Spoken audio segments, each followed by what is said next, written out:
This is the Global Podcast Network, where executives and professionals connect, share, and inspire. Stay tuned for the conversations that drive success.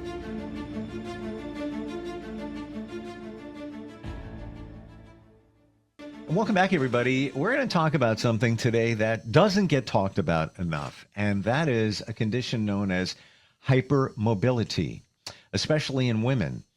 It's a challenge, and I got the word mobility in there, so you kind of know, even if you don't know what it is, it's leading us down a path of movement, obviously. And a lot of things that might work for other people, a lot of common misconceptions that go along with this. We're going to start busting those myths as well. And she is a movement specialist and also the creator of the Hyperstrong method.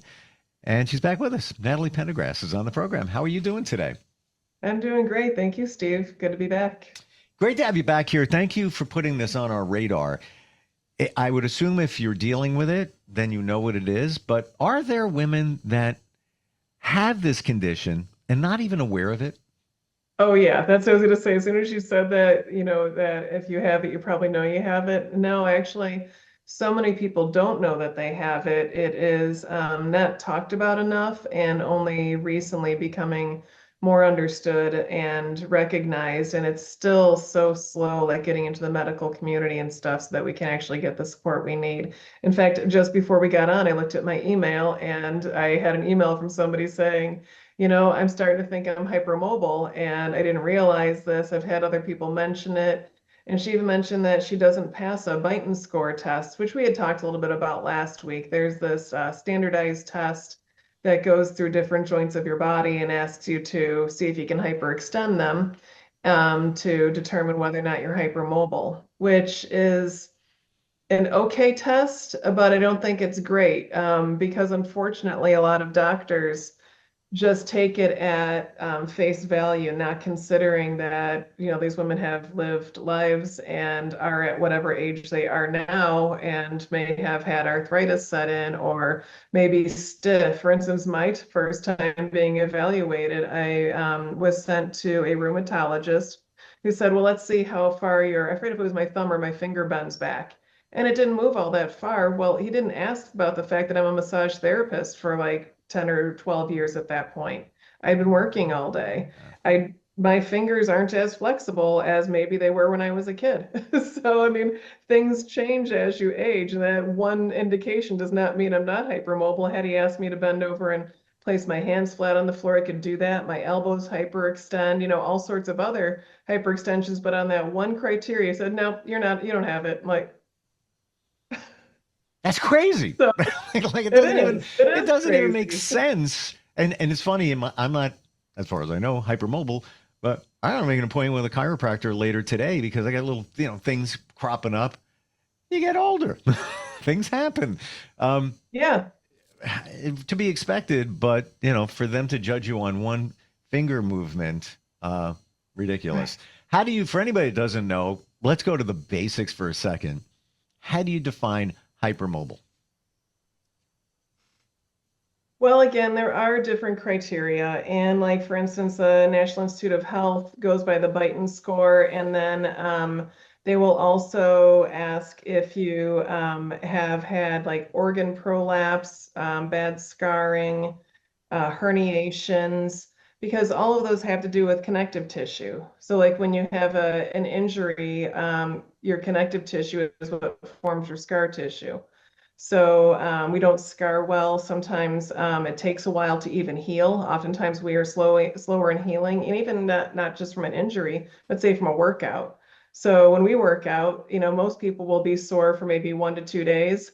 We could be sore for 4 to 5 days as our body's trying to repair. Because even as you're building muscle strength, that muscle strength is built on a foundation of collagen. And when you have faulty collagen, it's like trying to build scaffolding in which you're going to support a building, and that scaffolding is faulty. You've made it out of rubber bands instead of steel. That's kind of how we're made. I've never asked you this, Natalie, but I'm going to throw it out there. Are there advantages to being hypermobile? Well, I would say that there are some. I mean, just, we can do great in a yoga class. We'll be the ones that's like, wow, I've never seen anybody do that pose before. Things like that. So, I mean, there are some kind of fun things. We can do some cool body tricks. If you've ever seen on, I don't know, like America's Got Talent or something like that, somebody Sure. doing all sorts of contortions. Well, some people might make money on their flexibility. Unfortunately, though, what happens is later in life, they're probably going to end up with a lot of pain. And that's also like when one of us goes to the doctor and says, do I have this? And they're asking us to hyper extend our joints.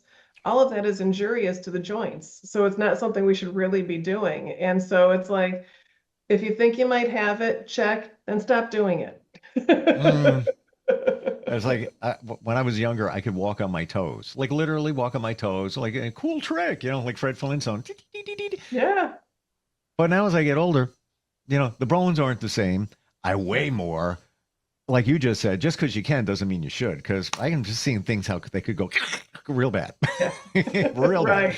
What are Right. what are some of the things that we hear in general that don't apply to hypermobility? A lot of times you hear, like I have a friend, she's also a trainer. Got to re-engage with her. It's been a bunch of years. I lost a lot of weight with her, but she, a friend. But she would always say to me, soldier proud, because my posture is horrible. So Mhm. stand up straight. All right, so maybe that's okay for the rest of us. Hypermobile, maybe not so much. What are those things that we might hear that don't apply to somebody with hypermobility? Yeah, well, one common thing is, if you're tight, stretch. And with hypermobility, Mm, oftentimes the reason we're tight is it's the tissues trying to hold our body together. So when we stretch them or maybe get a massage that's too intense, then those tissues become so lax that the body then goes into a rebound and gets even tighter. And so that can be really counterproductive. So really what we need with a hypermobile body is learning how to strengthen what's not tight. So it really comes down to, again, strengthening the areas that need to support our body while learning to soften the areas that are just holding tension unnecessarily. But we can't allow that tension to release until we have some solid foundation that holds us together, which again comes from strength. But unfortunately, a lot of times the cues in strengthening causes more pain. it sounds like a cycle, like not a good one where you're just caught. You're caught in the revolving door going around. How do you know what you shouldn't be doing? Like, okay, so strength. I would think that maybe you want to build. I'm going hypothetical here. Correct me on any of this at any moment. But let's focus on your legs. I would think that you might want to build up the strength in some of your muscles to help make up for the challenges with the hypermobility in the way things are held together, if you will. Hmm. So that sounds reasonable, but then how do you know that you're not going too far and now compromising, the ligaments and things like that that are compromised from hypermobility? Sure. Well, part of it is, well, for instance, I just started back at a gym. So I can speak very well to this. Saturday was my first day back in a gym. I work out at home. I've been doing that for years and again, mountain bike and stuff. So it's not like I haven't been staying in shape, but I was like, you know what? I could use some more weights and stuff. So let me get back into the gym. And a common thing is like with using your legs, making sure you don't hyperextend the knees. So for anybody with hypermobility, hyperextensive knees are very common. And so somebody that is hypermobile should always try to feel like their knee is slightly bent. And that's as straight as you should get, where it feels like there's a very slight bend. And when you look in a mirror, it should look straight, not like your knees are bowed backwards. So that would be a common thing. But also, a lot of it comes down to how we are engaging our core and positioning our spine during movement. Because again, with that hypermobility, a lot of us tend to kind of overarch our back, and then our back might be overarched, and maybe we're holding our navel in really tight, but then we can't breathe really well, and so it just kind of all backfires. And if you aren't holding the spine correctly, you're going to end up with more low back issues, probably more neck pain. So there's a lot of that foundational core work that should be done to learn to stabilize the body before you're doing these other movements. And actually, that's a big part of what I do. I like to teach those small movements that are the foundation to create the bigger movements safely. Would it be safe to assume that when somebody with hypermobility overdoes it or suffers some type of injury due to their condition, takes longer to heal? Oh, definitely. Definitely. And that's why, yeah, I was very careful when I was in the gym that first day because especially with my type of hypermobility, so I did have genetic testing and showed I have classic type Ehlers-Danlos syndrome, which is just one of the 13 forms of Ehlers-Danlos syndrome, again, EDS, which is a form of hypermobility. And classic type causes more tissue tears, and I have multiple tissue tears. A lot of them I don't even know why. Like where, how it happened, I have no clue. But I had some hip issues, had some MRIs done, and it was like I have frayed hamstrings and a torn TFL and a torn glute medius, and like the only one I knew was I knew my left quad was torn. But then I'm hearing all this other stuff. I'm like, geez, so yeah, going to the gym and moving those weights, I'm very cautious because again, I don't want to create more tears that sometimes don't repair. Mm, I'm going to be transparent. Again, I don't think I have hypermobility. I got a hip issue. Like it's been on for 3 weeks now. I'm like, where did that come from? And that's why I said I was going to make an appointment for the chiropractor. And I was there a week or 2 weeks ago.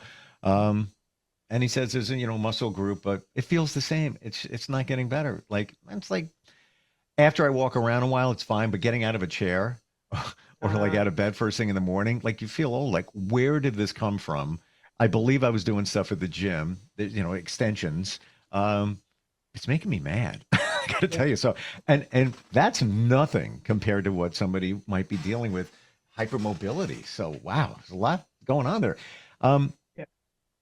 could you be later in life, you're in your upper 40s, 50s, whatever, 60s, and not get diagnosed at that time in life and not have ever realized it all through life that you had this condition? Oh yeah, that was pretty much my story.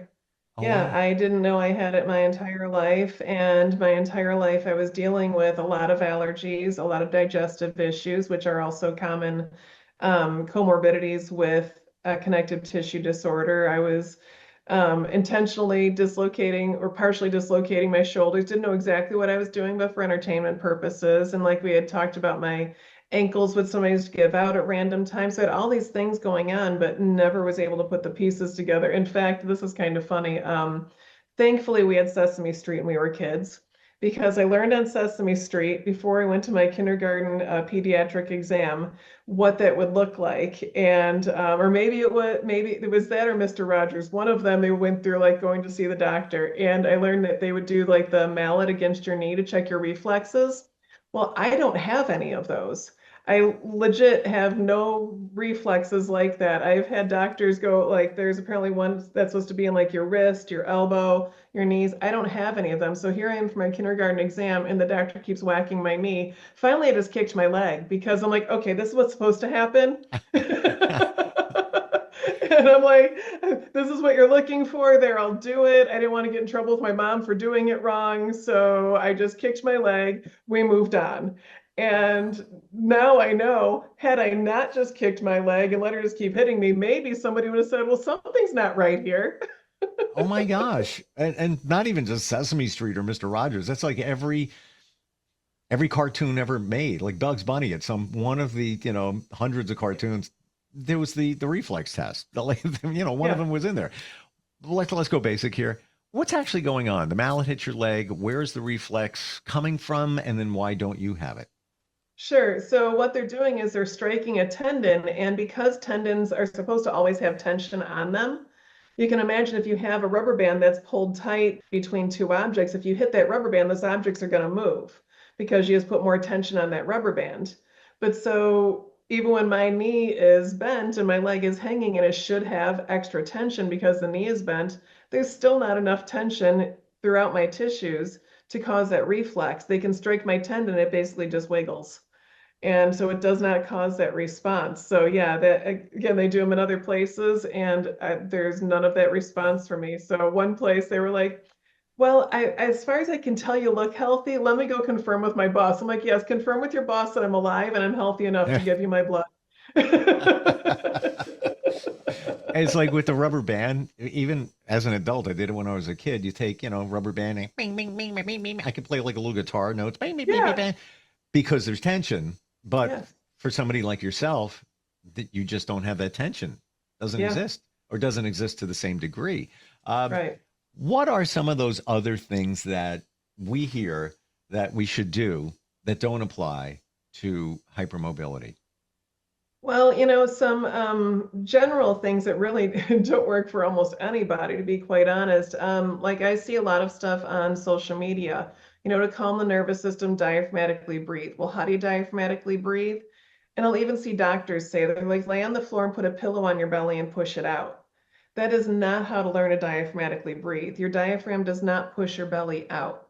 Your diaphragm is a 360-degree muscle at the base of your rib cage, and when it expands well, your rib cage expands in 360 degrees, not your belly pushing out. Sure, your belly might move a little bit with that, but it's not just pushing your belly out. It's totally different. And when somebody has been practicing what's actually belly breathing and then feels an actual diaphragmatic breath, they're always like, oh. And like for me, the first time I tried belly breathing, I'm like, I feel like I'm suffocating. You cannot get enough air by simply pushing your belly out. You need the diaphragm to actually work, which again requires that 360-degree expansion of the rib cage. And on top of that, I've tried Pilates because like I had learned even before I learned I was hypermobile, learned I have a fracture in my low back that I just basically live with, spondylolisthesis at L4-5. And so when I learned about that, I'm like, okay, more core stabilization would probably be really good for me. So I started doing Pilates and everything is flat in your back to the floor. And well, you do that in the class, and okay, fine, that feels okay for the class. But now when I get up and I walk, how am I doing this in real life? That does not translate to real life core engagement because you can imagine if you're flattening your back, what you would look like. Your hips would be all forward and your knees are all bent. You're walking around looking really goofy. So it doesn't apply. And so what it should be is what you're doing on the floor, you can then get up and replicate in the rest of your life, which means when you're on the floor, sure, your navel comes down, but you should still keep a lumbar curve. We have spinal curves for a reason, and we should be using those when we're vertical, when we're moving and doing all the things. So if we're flattening our low back out, it changes the whole way the whole body works. And none of that is helpful. Natalie, how do you walk around knowing that you have a fracture in your back? Doesn't isn't that just concerning?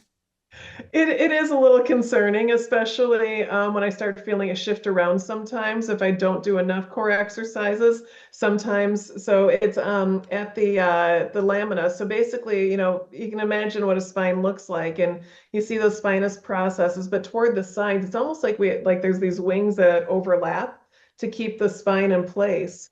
Well, mine shifted from one side to the wrong side, and sometimes it flips back and forth, and that gets really like it's not a pleasant feeling. And unfortunately, a few years ago I mentioned I was in a rollover car accident in 21. They did some imaging of my neck, then found out I have a the same thing in my neck.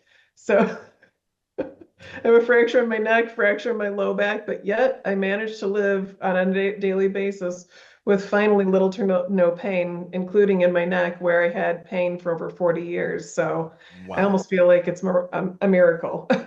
Oh my gosh. Um, am I right in assuming that we exercise and work out to strengthen parts of our body to make up for other things? Like, for example, as I was referring before, oh, let's go to the core.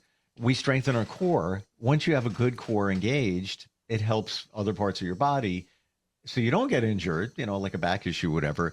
Is it the same thing for those with hypermobility?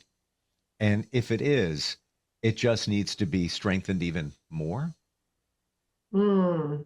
I mean, it is important to have core strength, but I don't want anybody thinking that means you go out and get on one of those machines or something where you got weights and you're trying to do curls. It's not like that at all.